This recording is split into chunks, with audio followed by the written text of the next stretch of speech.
এই যে বাজার থেকে ডুমুর এনেছে বাবা, এই ডুমুরগুলোরই আজকে রান্না হবে। ডুমুরগুলো কিভাবে কাটছে দেখো, ছোট ছোট করে কাটছে। ডুমুরের চটচটি রান্না হবে।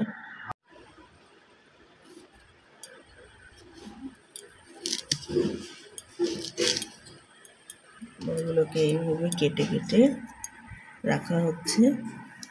এইবার রান্নাটা দেখাই, চলো। আলু দিয়ে ডুমুর দিয়ে আর পেঁয়াজ দিয়ে ডুমুরের চচ্চড়ি রান্না হবে। ধুয়ে রাখা ডুমুরগুলো এইবার টমেটো জলে দিয়ে দেব।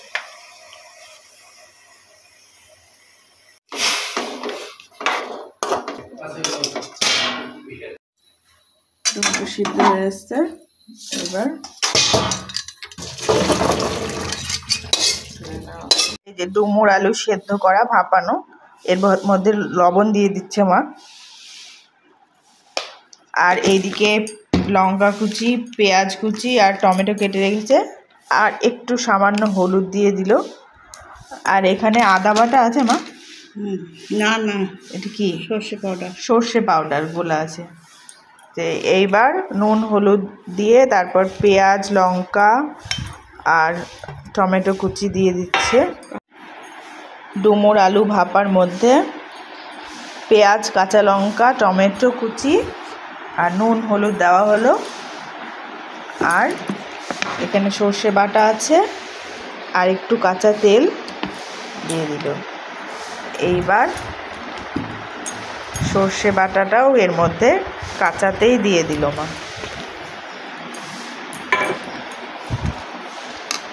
এইবার মাখিয়ে নিচ্ছে ভালো করে।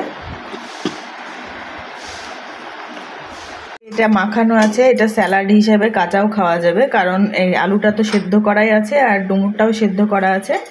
তার মধ্যে পেঁয়াজ কাঁচা লঙ্কা সর্ষে বাটা দিয়ে খাওয়া যায়। এবার রান্নার জন্য কালো জিরেটা দিচ্ছে।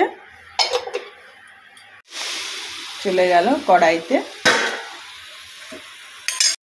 একটু সামান্য জল দিয়ে নাড়িয়ে নিয়ে ঢাকা দিয়ে রাখতে হবে কিছুক্ষণ।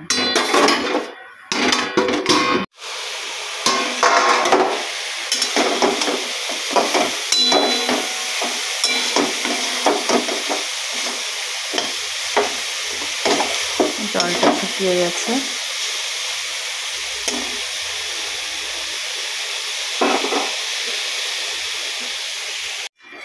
একদম সম্পূর্ণ সেদ্ধ হয়ে গেছে।